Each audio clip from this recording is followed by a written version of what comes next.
성경 말씀을 봉독합니다. 창세기 2장 4절에서 14절까지입니다. 여호와 하나님이 천지를 창조하신 때에 천지에 창조된 대략이 이러하니라. 여호와 하나님이 땅에 비를 내리지 아니하셨고 경작할 사람도 없었으므로 들에는 초목이 아직 없었고 밭에는 채소가 나지 아니하였으며 안개만 땅에서 올라와 온 지면을 적셨더라. 여호와 하나님이 흙으로 사람을 지으시고 생기를 그 코에 불어넣으시니 사람이 생명이 된지라. 여호와 하나님이 동방의 에덴에 동산을 창설하시고 그 지으신 사람을 거기 두시고 여호와 하나님이 그 땅에서 보기에 아름답고 먹기에 좋은 나무가 나게 하시니 동산 가운데에는 생명나무와 선악을 알게 하는 나무도 있더라. 강이 에덴에서 발원하여 동산을 적시고 거기서부터 갈라져 네 근원이 되었으니 첫째의 이름은 비손이라. 금이 있는 하윌라 온 땅에 돌렸으며 그 땅의 금은 정금이요 그곳에는 베델리엄과 호마노도 있으며 둘째 강의 이름은 기혼이라. 구스 온 땅에 둘렀고 셋째 강의 이름은 히데겔이라. 아수르 동편으로 흐르며 넷째 강은 유브라레 더라.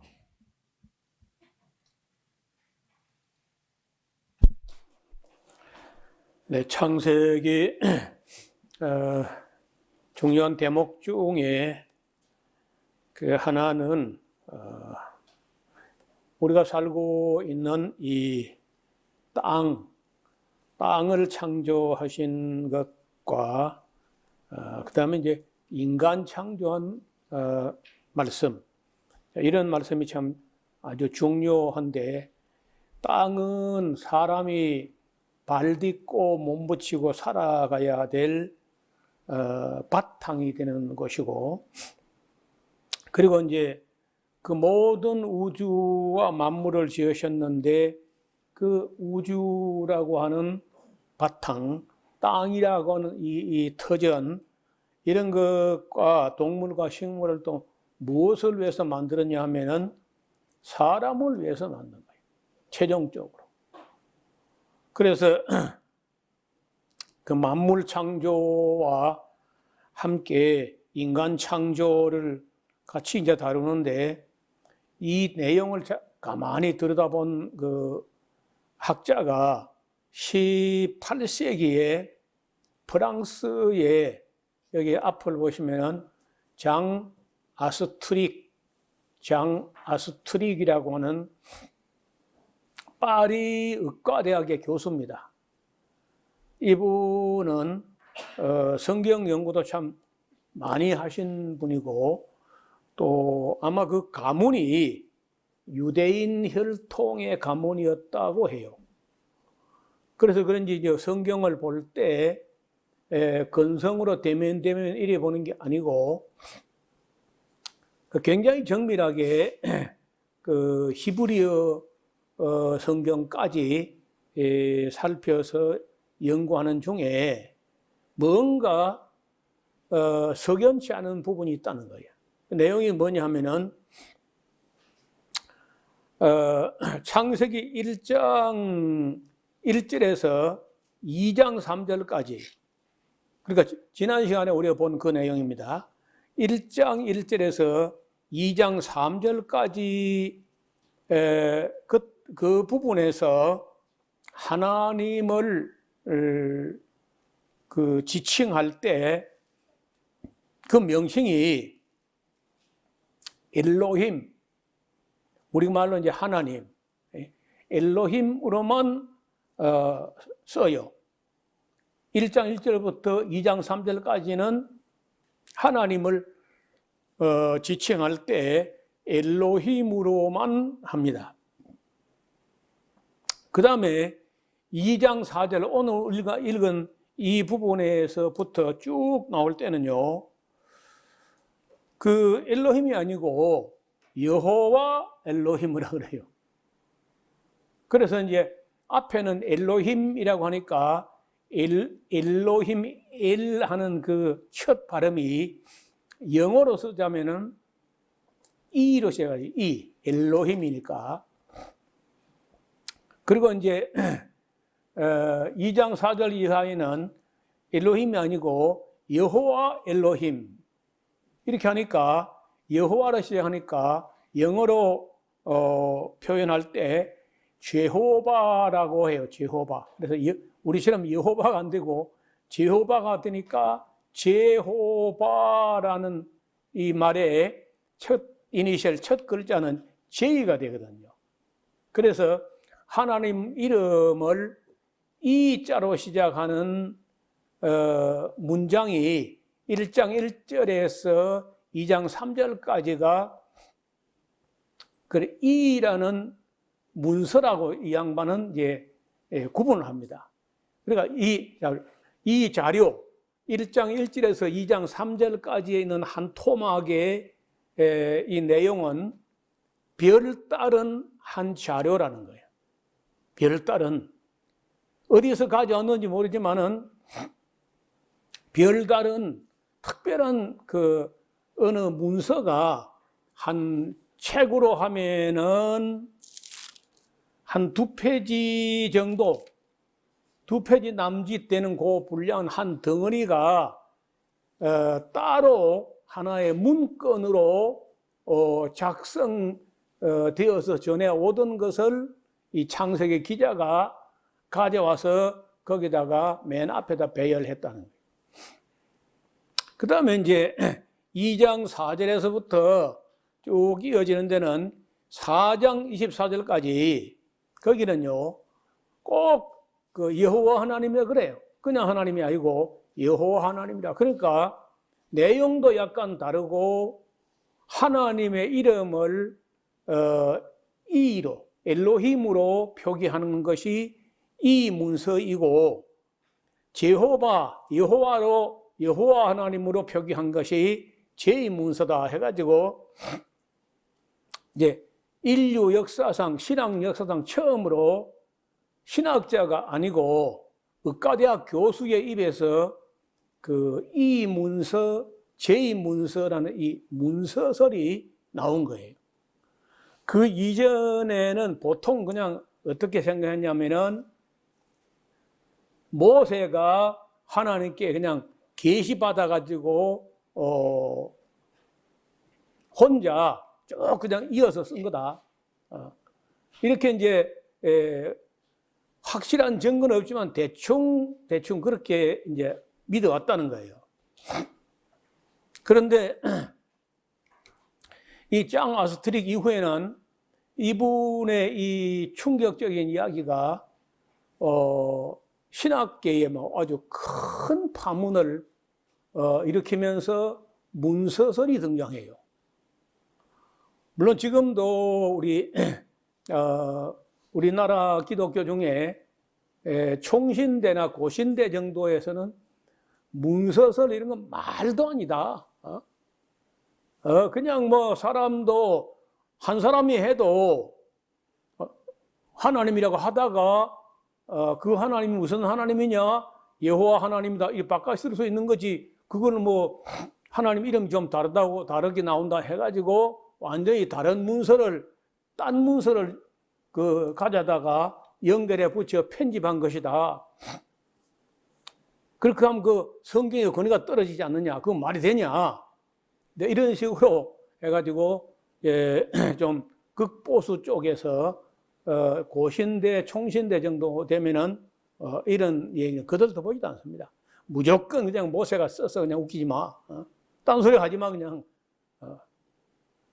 이렇게 이제 하는데, 그러나 사람들이 한둘 같으면 그냥 막 확 시꺼 하면서 욱박질러가지고 입 닥치게 그래 할 수 있으나 너무 많은 학자들이 성경을 공부하면서 그런 관점에서 이제 본다는 거예요. 자, 그 다음에 이제 좀 있다가 19세기, 20세기 걸치는 그러니까 한 세기 정도 차이가 나죠. 한 100년 정도 뒤에 율리우스 벨하우젠이라고 하는 독일의 성서신학자인데 이분은 동양 종교, 동양 문명, 동양 문화 이런 데 아주 관심이 많아요. 그래서 이분은 오경 전체를 놓고 살펴볼 때 확실히 이 문서가 있고 제 문서가 있다. 그뿐만 아니라 P 문서가 있고 D 문서가 있다. 그래서 JEDP 혹은 JDPE 이렇게 아래를 보세요. 율리우스 벨하우젠 1844년 이때가 우리나라의 선교사들 아펜셀라 언더우드가 한반도에 발을 들여놓을 그때 태어난 분이에요. 그리고 1918년까지 사셨는데 뭐 그리 오래 살지 못했죠. 54세, 60, 72세? 어떻든 이분은 문서가 야훼 문서 J, D 문서 신명기 문서, P 문서 제사장 문서, E 문서 엘로힘 문서 이렇게 4가지의 자료들을 가지고 누군가 배열을 했다. 그런데 이 사람의 이야기가 오늘날은 약간 진보적 신학계의 그냥 뭐 거의 정설처럼 인식되고 있어요. 성서신학 꽤나 했다는 사람 치고 이 사람의 영향을 안 받는 사람이 없을 정도로 이 문서설이 많은 사람들에게 영향을 미치고 있습니다. 저는 장 아스틱의 주장에는 확실히 일리가 있어 보여요. 제가 볼 때. 근데 율리우스 베일하우젠의 이론에는 제가 100% 동의하기는 어렵습니다.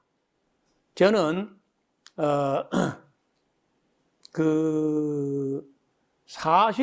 실제로 어떤 일이 있었는가 사실 파악 혹은 역사적 해석을 중시하는 그런 입장이기 때문에 이 문건 내에서 확인할 수 있는 부분이 있어요. 앞을 좀 보겠습니다. 자, 이 율리우스 벨하우젠 구약 성경을 JEDP 문서로 이해한 학자입니다. 유명한 사람이. 그래서 이제 먼저 우리가 1장 창조를 한번 보고 비교를 해보려고 합니다.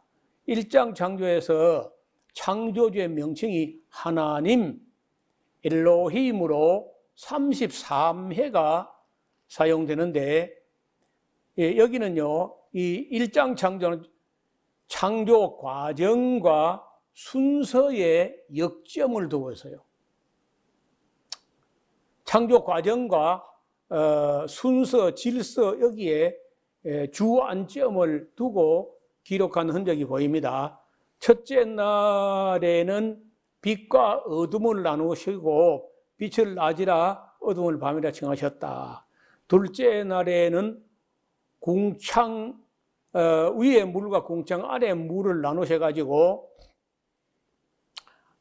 물이 수증기로 여러분 물이 존재하는 양태, 3태가 있는데 3태. 하나는 액체고 하나는 고체고 하나는 기체야. 고체는 얼음과 눈이고 기체는 수증기고 액체는 물이죠. 물이 이 세 가지로 존재하는데 고체는 아무래도 뭐 북극이나 남극이나 이런 데 있고 그리고 이제 액체는 태평양부터 시작해가지고 민물, 담수까지 이제 액체고 기체는 공기 중에 대기권 안에 쭉 있는데 이것도 양이 우리 눈에 안 보여서 그렇지 엄청납니다. 여러분 집에 가서 가습기를 한번 돌려가지고 물 한번 받아봐요. 조그마한 방 안에서 한 1리터, 2리터가 예사로 나와요. 그래서 우리가 알고 있는 것보다 이 공기 중에 엄청난 물이 있다는 거예요. 기체로. 그래서 궁창 위에 물이 있다. 셋째 날에는요, 육지가 솟아오르게 하고, 그리고 어떤 바다에 어떤 데는 내려가게 하면서 조산 운동이 일어난 거야. 산이 만들어져 올라와요. 그리고 물이 내려가 가지고 바다가 되게 하시고, 육지에 채소, 과일, 곡식 이런 식물이 자라게 하십니다. 넷째 날에는 해와 달과 별들을 만드셨고, 다섯째 날에는요, 이제 채우는데 물에는 어류가 살게 하고, 또 이 궁창에는 새가 나르는 게 뭐 새만 나르는 게 아니고 나비도 나르고 벌도 나르고 뭐 날죠. 그 다음에 이제 여섯째 날에 육축과 기는 것과 동물들을 종류대로 만드시고, 맨 마지막에 하나님의 형상을 따라서 사람을 만드셨다. 그리고 이제 일곱째 날에 안식하셨다. 상당히 질서정연하고 일목요연하게 창조의 과정과 순서에 주안점을 두고 있다는 거예요.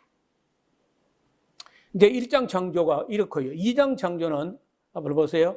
2장 창조는 창조주의 명칭이 엘로힘이 아니라 여호와 엘로힘으로 18번이 쭉 이어져 나옵니다. 자, 그러면은 여기는요, 맨 먼저 2장 창조 중요한 점은요, 맨 먼저 흙으로 사람부터 만들어. 식물도 동물도 만들기 전에 맨 먼저 흙을 가지고 사람부터 만들어.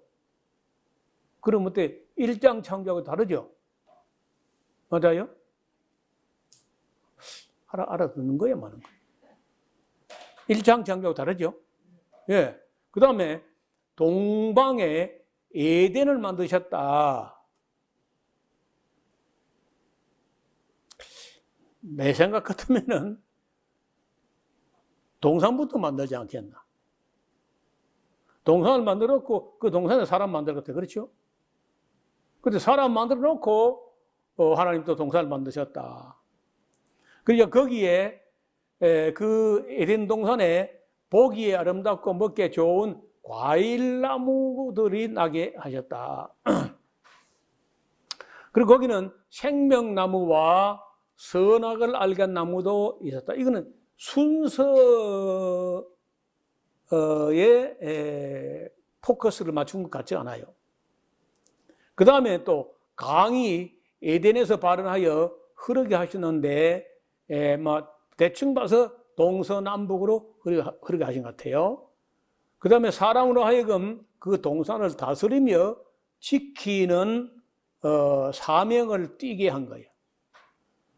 그리고 이제 선악을 알게 하는 나무의 실과를 먹지 말라고 하셨는데, 이 2장 창조에서는 인간 창조의 역점을 두시고, 그리고 인간이 타락한 데까지 이야기를 끌어가려고 그래요. 인간 타락까지. 1장에는 타락이 없잖아요. 2장 창조에서는 인간 창조의 역점을 두고, 그리고는 그 인간이 선악을 알게 한 나무 실과를 먹어서 타락하는 쪽으로 가는 그까지 이야기가 이어진다는 거예요. 흙으로 각종 짐승과 공중의 각종 새를 지었다. 그럼 사람보다 여기 2장 창조에서는요, 새와 각종 짐승도 사람보다 뒤에 만들어진 걸로 기록되어 있어요. 차이가 나죠? 1장 창조 이야기하고는 너무 차이가 나는 거예요. 그러니까 이 장 아스트렉이라는 의과대학 교수가 이거는 한 사람이 쓰면 이래 쓸 수가 없다는 거예요. 한 사람이 썼으면은 1장 창조하고 이렇게 다르게 쓸 수가 없다. 흙으로 각종 들짐승과 공중의 각종 새를 지으시고, 사람보다 뒤에 말이에요. 예? 사람보다 동물을 뒤에 지으신 거려 해요. 아담에게 이름을 짓는가 보려 하셨고, 또 아담은 그 생물들의 이름을 지었다는 거예요. 그리고 또 갈빗대로 남자를 잠들게 해가지고 그 잠든 사이에 갈빗대를 빼가지고 여자를 창조하셨다는 건데, 일장 창조에 없던 이야기고, 일장 창조에는 그냥 하나님께서 이 사람을 지으시되 하나님의 형상대로 남자와 여자를 지으셨다 이렇게 되어 있어요. 1장에서 중요한 것은 사람을 지으시되 하나님의 형상대로 지으셨다고 하는 게 중요한 포인트가 되겠고, 2장 창조에서는 사람을 흙으로 지으셨다는 것과 그 여자는 남자의 갈빗대를 빼가지고 지으셨다는 게 또 달라요. 자, 이렇게 1장 창조 기사하고 2장 창조 기사는 뭔가 다른데, 또 달라도 많이 달라요. 순서 같은 게 영 좀, 1장 창조는 확실히 질서가 있어 보이는 순서를 따르고 있습니다. 그래서, 이거는 이제 한 사람이, 누군가 한 사람이 1장부터 쭉 썼다면은 이렇게 쓸 수가 없다는 거예요. 그래서 장 아스트리엑이라는 사람이 말한 대로 이 창조 기사가 기록된 문건들이 두 개가 이 창세기 기자의 손에 들어왔는데, 들어와서 이렇게 두 가지 약간 차이가 나는 그런 기사를, 두 자료를 이제 손에 쥐었다, 손 칩시다. 그러면 이제 이 창세기, 보세요. 창세기 기자의 입장에서 어떻게 할까? 자, 1장의 창조 자료를 선택하고 그 2장 창조 기사는 버릴 수 있는 거예요. 그 다음에 반대로 2장의 창조 기사를 선택하고 1장 창조 기사를, 이거는 이게 안 맞는 것 같아 하고 버릴 수 있죠.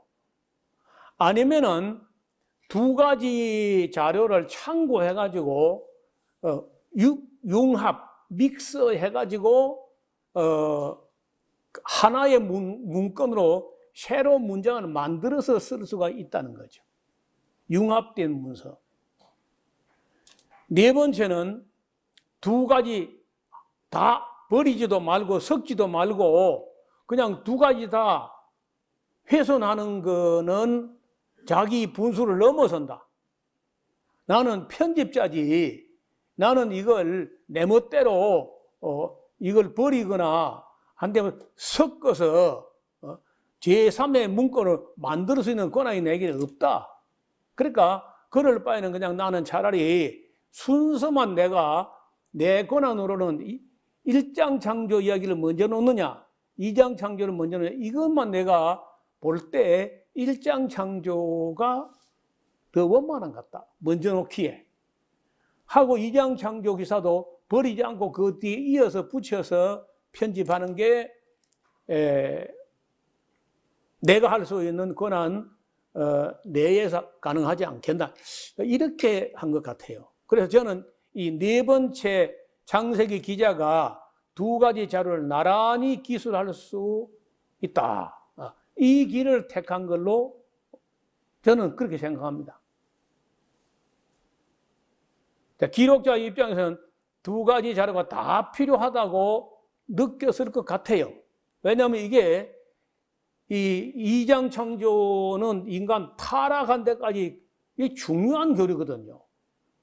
이 연결되어 있기 때문에 이걸 떼면은 2장 창조 이걸 떼버리면 3장에 가서 타락하는 이야기를 쓸 수가 없어요. 이게 또. 그래서 이 1장 창조하고 2장 창조를 두고, 기사를 두고, 순서는 지금 된 게 딱 맞는 것 같아요. 지금 잘 된 거야. 1장 창조를 앞에 놓고 2장 창조를 뒤에 놓아가지고 타락으로 이어지는 데까지 그 이야기를 배열하는 게 훨씬 바로 하는 거다. 이렇게 인식을 한 것 같아요.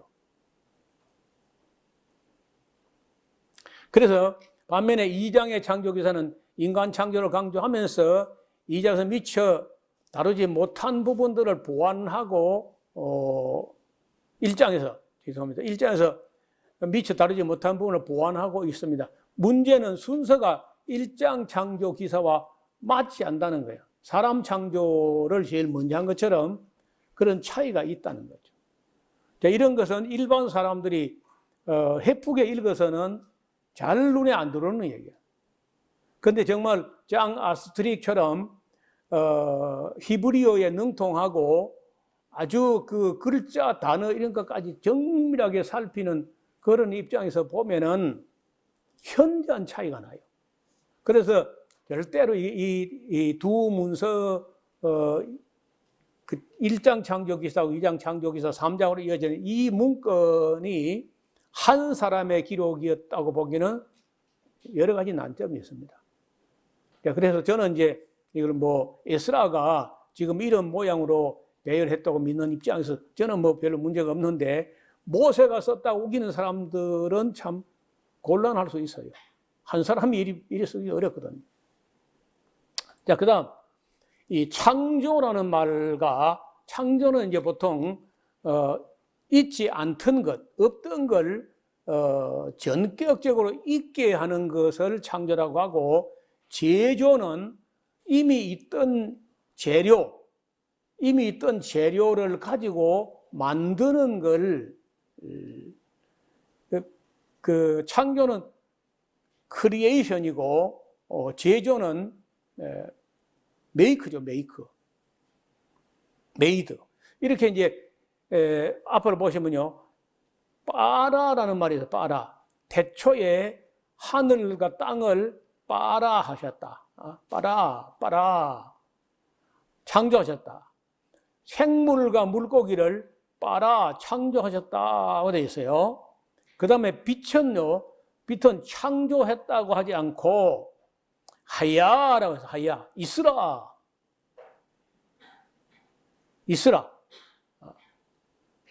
빛이 있으라. 여기 전에 요즘 번역 전에 번역이에요. 빛이 생겨나라 이렇게 번역한 적이 있었어요. 그 생겨난다는 말을 하고 빛이 있으라 하는 말하고 할 때 있으라가 훨씬 원어에 가깝습니다. 여기 하야라는 동사가 비동사야. 존재하라, 있으라 한 거예요. 생겨나라 이렇게 한 게 아니야. 빛이 있으라. 그 다음에 이제 궁창은요, 아사라고 하는데, 이 아사는 뭘 있던 거를 가지고 만들 때 아사라 그래요. 아사. 궁창. 또 동물을 만드시는데 동물도요, 아사라고 하고 있어요. 뭐 있던 걸 가지고 만든 것처럼. 뭐 흙을 가지고 만드셨죠. 그런데 이런 동물에게도 아무리 봐도 생명이 있잖아요. 근데 그 동물은 만들어가지고 하나님께서 거기다가 코에다 생기를 불어넣었단 말이 없어요. 뭘 부르는지 모르겠어요. 그러니까 동물을 궁창을 만드시거나 동물을 만드시거나 이건 다 아사, 뭘 있던 걸 가지고 만드시는 그 아사로 기록합니다. 그 다음에 밭을 보고요, 채소를 내라 그래요. 내라. 이거는 따샤라고 하는 따샤, 내라. 채소를 내라. 세상에, 나도 그냥 밭을 보고 채소를 내라 그러면 얼마나 좋겠어요. 뭐 채소 쑥 나면 얼마나 좋겠어요. 이걸 밭을 갈아엎어 가지고 비닐 멀칭을 해 가지고 구멍을 뚫고 모종을 사다 심어가 물을 주고 뭐 또 벌레가 먹는가 싶어 노심초사하고 막 우리는 그래 해 나와. 나오긴 나오는데 너무 오래 걸려. 따사라는 말은 채소를 내라. 근데 똑같이 내라고 하는데 동물들, 육축들을 내라고 하시는데 이거는 또 야차 내라. 그래서 빠라 여기는 하이야, 아사, 따샤, 아차 이렇게 여러 가지로 창세기 안에서 이 창조할 때 그 사용된 그런 용어들이 창조라는 빠라라는 단어 하나만 아니고 거기는 하이야나 아샤나 또 따샤나 아차나 여러 가지 용어가 사용되고 있다는 거예요. 그래서 이런 걸 뭐 구분해야 될는지 뭐 아니면 구분하지 않고 그냥 뭐 하나님이 하신 걸 그 인간의 언어로 표현한다는 게 이게 뭐 어려운 겁니다. 그 다음에 이제 지난번에 우리가 이 별 만드는 이야기 넷째 날에 해와 달과 별을 만드셨어요. 그러면 그 첫째 날보다 태초하고 첫째 날 그 사이에 저녁이 되면 아침이 되어가지고 빛을 낮이라 칭하시고 어둠을 밤이라 칭하시는 그 첫째 날이 오기 전에 빛이 있어야 하는데 그 빛은 무슨 빛이냐? 태양은 넷째 날에 가서 지었는데 태양도 짓기 전에 빛이 있어야 하는데 이 빛은 무슨 빛이냐? 몰라요. 무슨 빛인지 모르나 우리가 알 것은 빛이 태양만 내는 게 아닙니다. 그래서 오늘 우리가 있는 이 우주 안에 우리가 있는 이 은하를 근데 이거는 뭐 제가 볼 때는 사진은 아니고 그림으로 봅니다. 아무도 우리가 살고 있는 이 은하를 이런 정도 모양으로 사진 찍을 수 있는 데까지 인류가 도달하지 못했어요. 이 정도 사진을 찍어내려면 우리가 살고 있는 은하계를 이런 정도 사진에 담길 정도로 우리가 어느 먼 거리에 나가려면요, 그건 불가능해요. 그래서 저는 은하계를 이와 같이 사진을 찍을 수 있는 길은 영원히 없다고 봅니다. 그 정도로 우주가 커요. 우리가 사는 이 은하계도 이게 우리의 상상을 넘어섭니다. 은하가 뭐야, 은하. 여러분, 이 은하라는 말도 쉬운 말이 아니에요.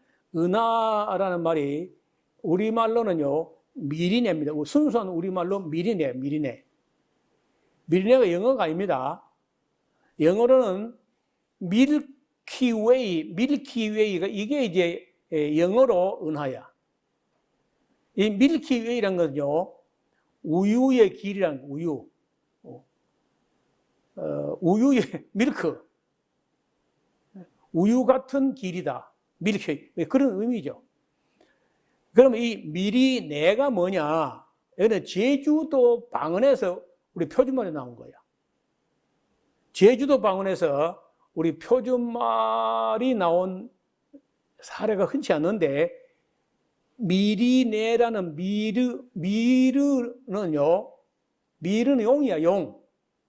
그리고 내는 강이야, 강. 우리 강을 내라 그러죠. 뭐 시내, 내가 하잖아요. 그래서 용이 나오는 내가가 미리네야. 그러면 용에서 나오느냐? 여름 밤하늘에 이렇게 흐르는 그런 그 별무리가 쭉 줄을 서 있는 이렇게 상당히 강물처럼 흐르는 이제 용이 거기 있다는 거예요. 거기서 미르가 나오는 내가다. 그럼 미리네라는 거예요. 은빛강처럼 보인다고 해가지고 우리는 은하라고 하는 말은 은빛강이다. 은의 은싸라기 같은 걸 가지고 강물처럼 그려져 있다. 애가 이제 은하고 미리네는 미르의 강이다 해서 제주도 말이 우리 표준말이 된 거. 이 영어로는 밀키웨이 혹은 갤럭시라고 하는데 밀키웨이는 순수한 영어고 갤럭시는요 은하를 말하는데 마치 젖빛, 우윳빛 흐릿한 강이다 이렇게 이제 보는 거예요. 이게 어떻게 나오느냐면 이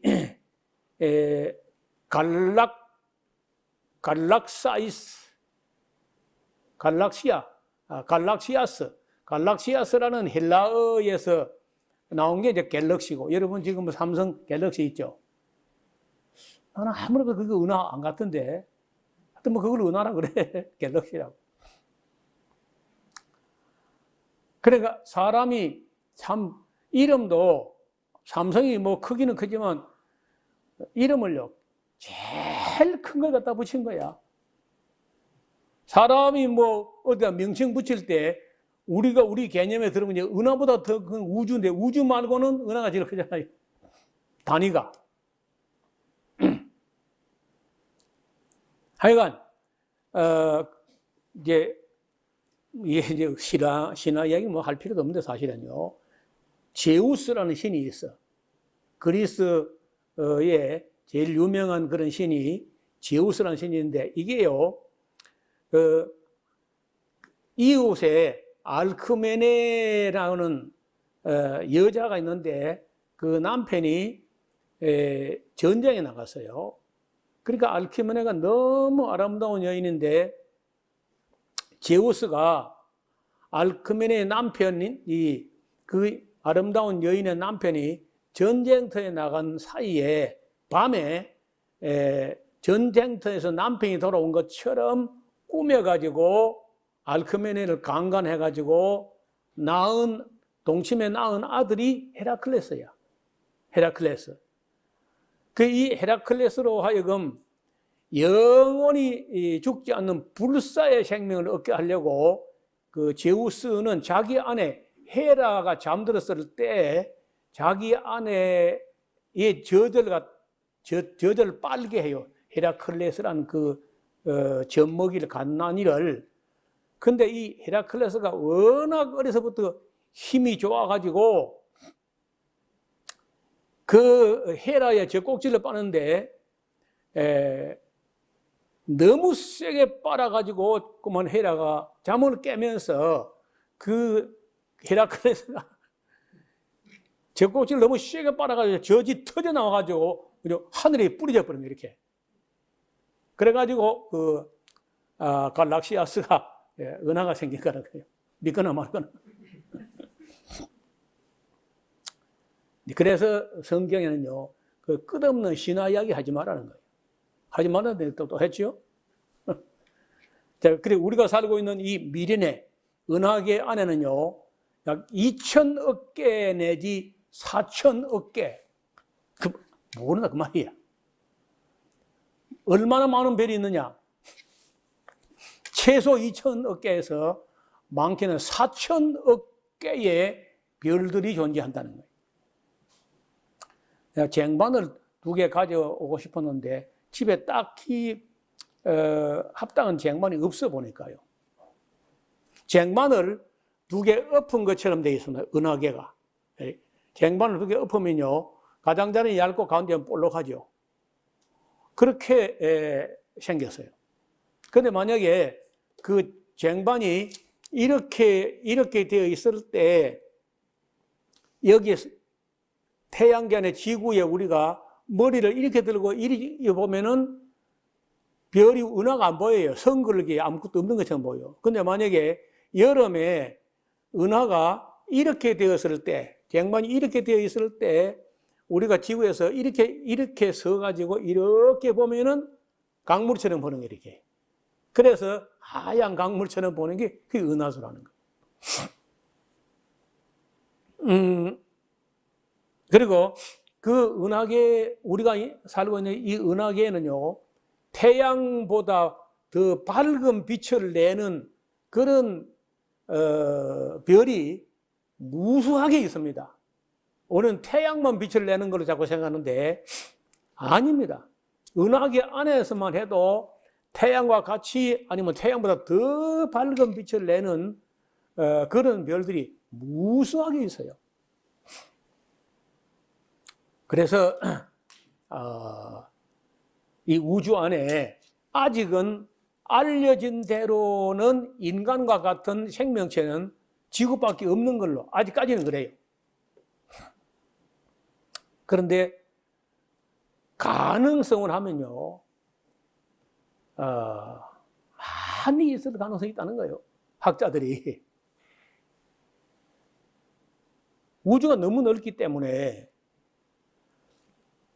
여러분 이 미린에 우리가 살고 있는 이 은하가 봐요. 여기서 이리 보세요. 여기서 이게 직경 지름이 10만 광년 거리야. 1초에 29만 9천 킬로미터를 가는 빛의 속도로 10만 년 날아가야 돼. 10만 년. 전혀 실감이 안 나는 것 같아요. 그리고 우리가 은하계 안에서 우리 태양계가 위치한 요쯤 있습니다. 이 중심으로부터 3만 광년 정도 떨어졌어요. 그러면 이제 이쪽으로는 여기까지가 2만 광년, 이쪽으로는 8만 광년 거리가 돼요. 잊지 말아요. 요 기억을 해놔야 됩니다. 우리 태양계는 은하계 중심으로부터 3만 광년 떨어진 곳에 있다. 만약에 우리 태양계가 여기쯤 있게 되면 시간이라든지 이런 것이 어떻게, 인간 수명이 어떻게 되는지 아무도 몰라요. 그래서 지금 현재 우리가 이만큼에 위치한다는 건 굉장히 신비한 그런 것이에요. 자, 조금 더 공부를 해봅시다. 여러분, 지금까지 알려진 대로의 광속은요, 광속, 빛의 속도는 2억 9,900만 그러니까 뭐 이게 미터니까 요걸 이 점 이하를 갖다 그냥 빼버리면 29만 9천, 그렇죠? 근데 그냥 막 30만 킬로미터입니다. 빛의 속도가 1초에 30만 킬로미터 약. 아까 이제 10만 광년이면은 그게 얼마나 먼 거리인가를 우리가 좀 이야기해 보려고 그래요. 자, 빛이 이렇게 빠른데 그렇게 빠른 빛을 가지고 1년이 몇 초냐? 여러분 1년이 몇 초야? 이게 1년이야. 1년이 초로 하면 3,153만 6천 초야. 이걸 곱하면은 이제 얼마만큼 먼 거리냐 하면은 이만큼 나와요. 이게 1광년 거리야. 1광년의 거리가 이만큼 킬로미터를 하면 이렇게 멀다는 거예요.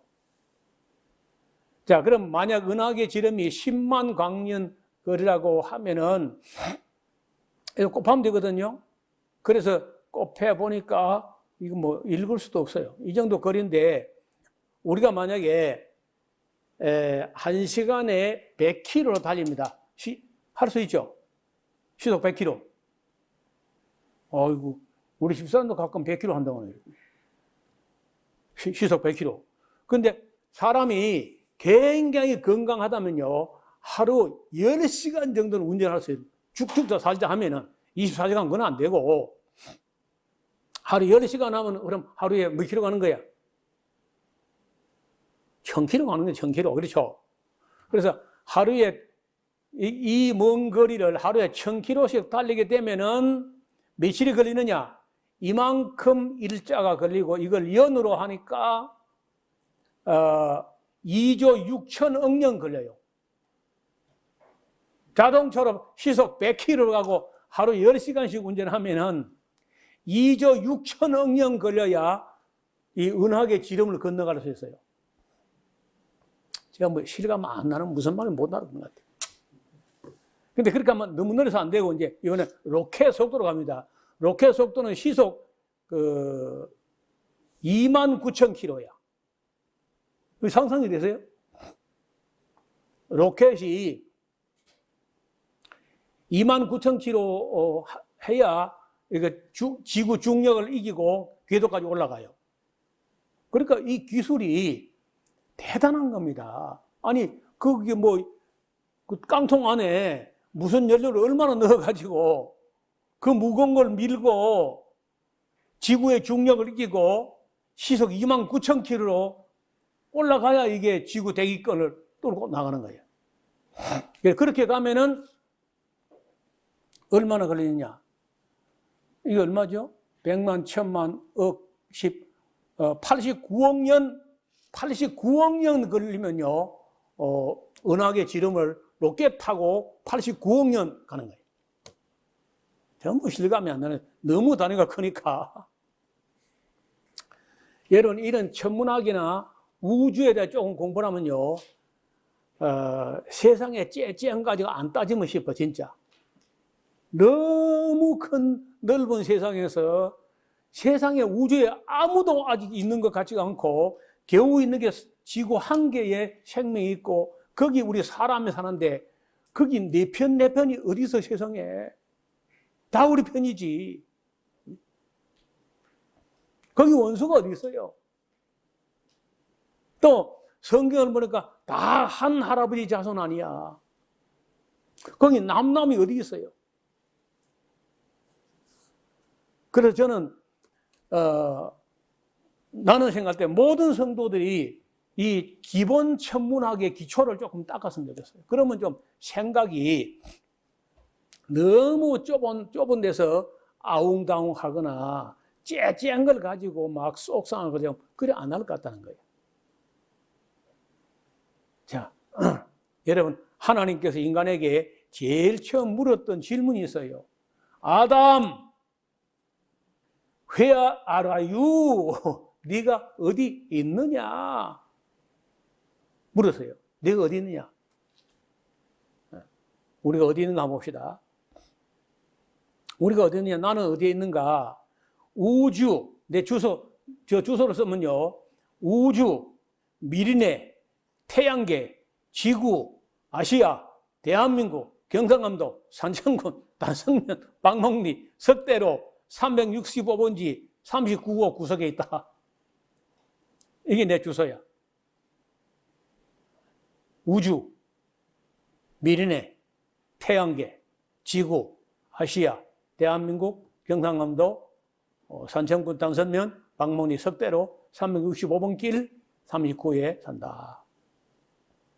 이렇게 광대한 우주 가운데 아직은 다른 어떤 별에도 사람과 같은 존재가 존재한다는 증거는 찾지 못했어요. 우주가 하도 광대하여 인간의 과학으로 헤아려 볼 수가 없습니다. 너무 크고 넓고 깊고 높아서 사람의 학문으로 다 논할 수가 없어요. 태양계를 벗어나서 그러면 이웃 태양계 한번 가보고 싶어가지고 마시를 가면 좀 가려고. 맨날 우리 태양계 여기 있으니까 좀 답답하잖아요. 그래서 마시를 가보려고 나가보니까 아이고 너무 이웃집이 멀어가지고 엄두를 내지 못해요. 우리 내 같은 은하계 안에 있는데 우리 은하계 안에서 태양계에서 가장 가까운 이웃 태양계가 하나 더 있어요. 비슷해요. 비슷해가지고 가보고 싶은데 가서 알아보니까 거리가 얼마냐? 4.37 광년 거리야. 4.37 광년 거리인데 역시 이게 광속이니까 여기다가 4.37 광년을 하면은 이만큼의 거리가 나오는데 1년에 36만 5천 킬로 간다고 하면은 이게 몇 억년이야? 1억 1300 아니지 319만 2038년 걸려. 뭐 다 떼버리고 얼마? 1억 1천년. 이웃집에 좀 가보려고 했는데 1억 1천년 걸렸는데 그 도로가 없다니. 도로가 또 그러니까 괜히 뭐 우주인 어쩌고 우주에 나간다 그런 거 하죠. 나도 주소가 우주야. 나도 우주인이야. 맞아요? 나도 우주에 살고 은하계에 삽니다. 은하철도 999. 우리도 우주인이죠. 우주 안에, 은하계 안에 살잖아요. 그림을 그려보면요, 그 알파 센타우리라고 하는 별자리가 여기가 우리가 있는 태양계이고, 여기서 4.37 광년에 알파 센타우리가 있고, 플록시마 센타우리가 있고, 나란히 요리 있어요.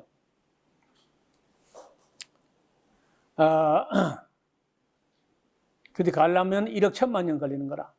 자동차 시속 100km로 매일 운전해가지고. 내가 그 정도 살려고 하는 거 안 돼. 그걸 못 살겠죠. 1억 1천만 년 살 길이 있나. 그러니까, 여기 하나님께서 만든 제일 가까운 데 가려 해도 이 정도이니까. 그 다음에 이제, 우리가 속해 있는 은하가 이제 우리가 10억 광년, 지름이 10억 광년대에 이 우리 은하고, 또 우리 은하에서 가장 가까운 은하가 있어. 은하 성단이. 그게 어디냐면요, 안드로메다라고 하는 은하예요. 굉장히 아름다운 은하입니다. 내가 보기에는 이 우주에 있는 은하 중에 안드로메다 은하가 제일 아름답지 않은가 이렇게 보는데요. 우리 태양계가 속한 은하하고 거리가 제일 가까운 은하가 어느 정도냐면요, 250만 광년이야. 우리 은하의 지름이 10만 광년인데, 우리 이웃에 있는 가장 가까운 이웃 은하의 거리가 250만 광년 거리라는 거예요. 폭이 22만 광년이니까 크기로 하면은 우리 은하보다 4배 내지 4배 이상, 4배? 2는 4, 2, 4, 8, 8배. 우리 은하가 이렇게 큰데 여기보다 한 8배 정도 크다는 거예요. 어마어마한 거죠. 이 사진은 그 우주 사진을 찍는 사진 작가들이 따로 있습니다. 이런 사람들은 망원경 한 개에 억대 뭐 이런 걸 갖고 있어요. 카메라를. 렌즈 한 개에 억대짜리 뭐 이런 걸 갖고 찍었는데, 공양식 씨라는 그 사진 작가가 이걸 찍었어요. 제가 보기로는 인류 역사상 그 안드로메다 은하를 이렇게 깔끔하게 찍어서 사진을 만든 사람은요, 공양식 씨가, 그러니까 우주 사진 대상 받은 사진이거든요. 이 사진이 아름답습니다. 근데 여러분, 하나님은 창조하실 때 쓸데없는 걸 만들어야 안 만들어요? 이거 어디 쓸 것까? 어디 쓸 것인가? 이거 뭘 위해서 이렇게 만드셨을까? 그런데 이런 우리 은하나 안드로메다 은하나 이런 은하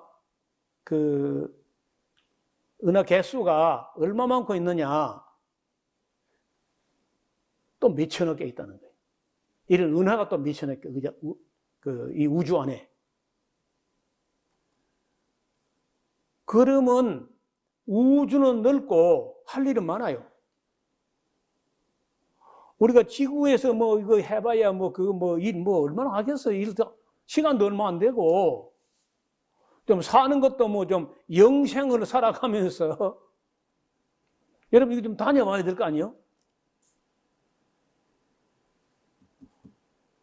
사는 것도 영생을 살아가면서 하나님께서 틀림없이 이게 다 필요하기 때문에 만드셨을 것이고, 누군가는 하나님과 방불한 그런 능력자가 가서 이 별을 다스리면서 무슨 일을 해야 될 건데, 아무 쓸데없이 이렇게까지 아름답게 만들어 놓을 이유가 없거든요. 그래서 아마도 우리가 하늘나라 갔을 때는 한 사람에게 이런 은화 몇 개씩 차지하게 될지 몰라요. 지금 몇 천억 개 되니까 이런 은하가 말이에요. 전혀 실감이 안 나는 거예요.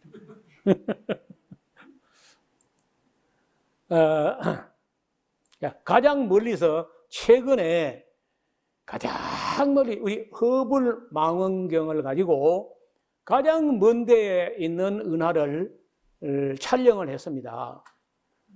그래서 거리가 134억 광년 거리, 134억 광년 거리에 별을 관측하는 데 성공했어요. 그 별 이름을 GN-Z11으로 이렇게 이름을 지었어요. GN-Z11이라는 이름으로 지어진 이 은하는 그 자기들 말로 빅뱅이 일어난 뒤 불과 4억 년 후에 생긴 것이라 이런 소리를 하는데 그건 별 의미가 없고, 일단 사진을 한번 보겠습니다.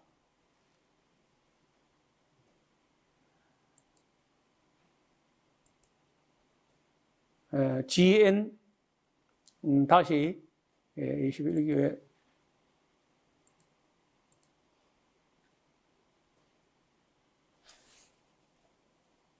큰 곰자리 뒤쪽으로 쭉 다가가서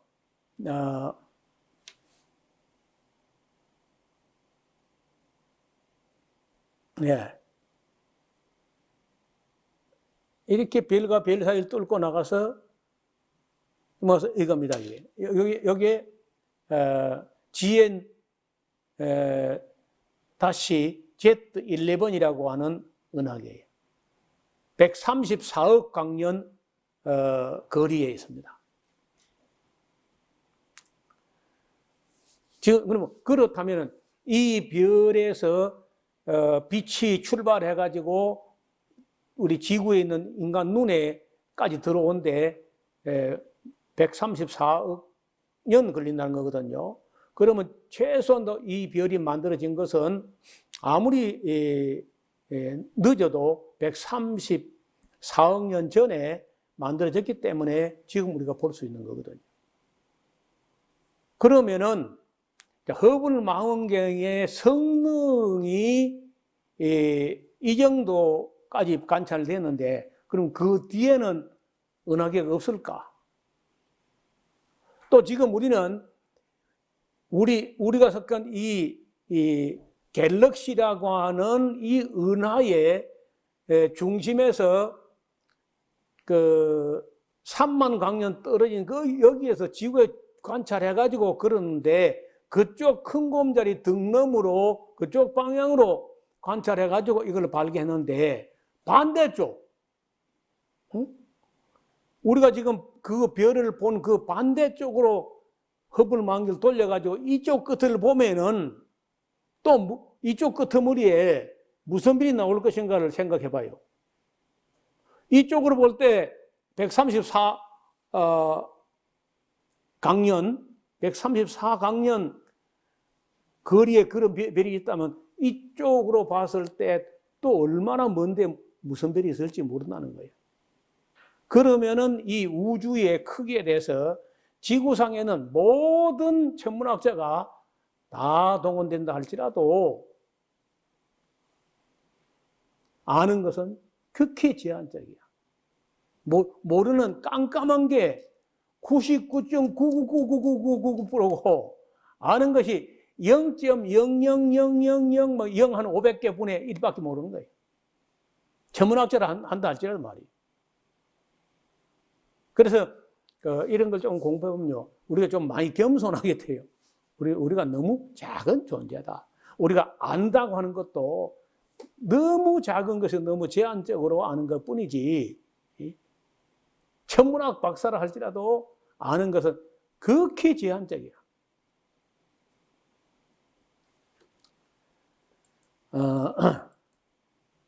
자, 여기 이제 우리가 방금 그 네 번째 옛날에 만들었던 해와 달과 별들은 잘 보시면은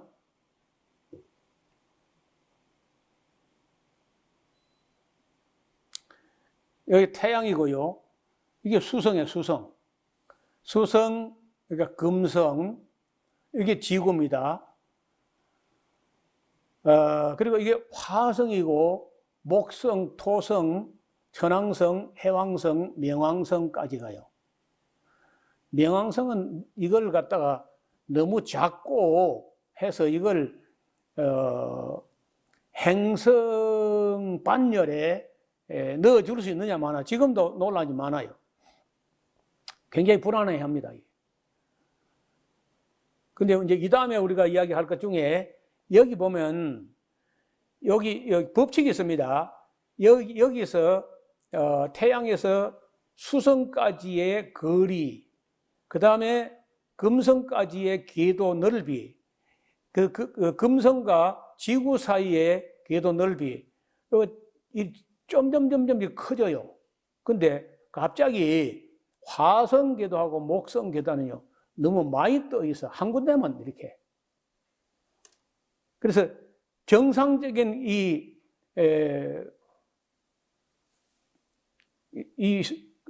수열로 하면은요, 여기 하나 더 있어야 돼, 뭔가. 그 이야기를 다음 시간에 이제 언젠가 홍수 이야기할 때 이렇게 좀 나누게 될 겁니다. 태양계를 하나의 그림에다가 비율에 맞게 그리는 것은 굉장히 어렵습니다. 왜냐? 이 태양이 너무 커버렸어요. 너무 커가지고 원래는 이 지구, 여기 태양에 두 구멍을 뚫고 이 지구를 집어넣으면 지구 100만 개가 들어가야 되거든요. 100만 개.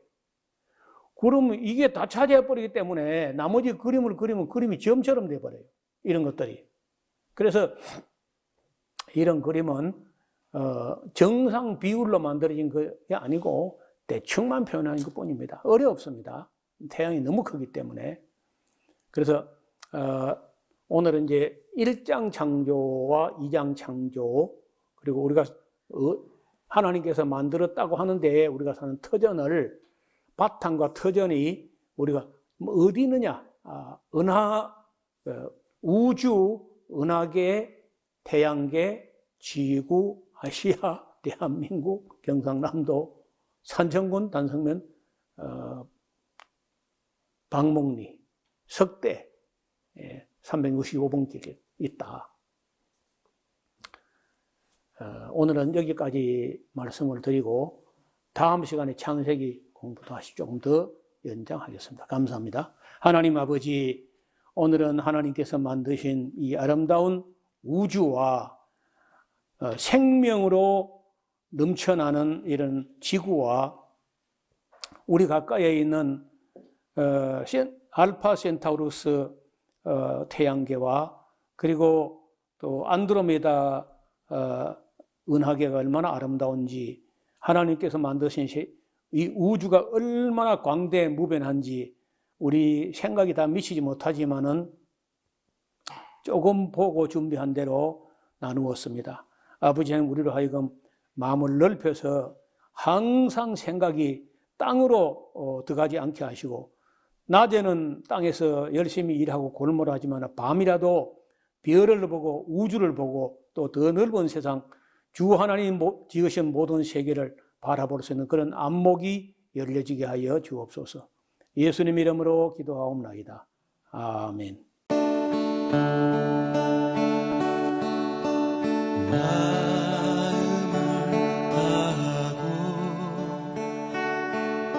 성품을 다하고 힘을 다하여서 여호와를 사랑하라. 내게 준 계명을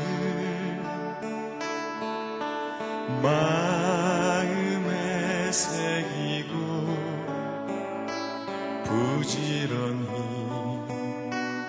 부지런히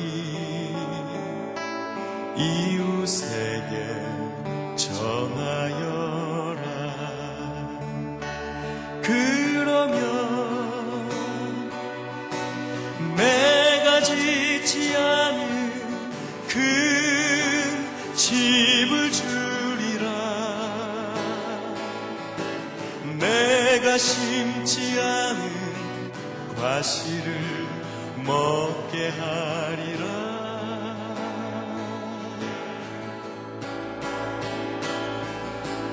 그러나 한 가지 잊지는 말아라. 죄인된 우리를 구원하신 여호와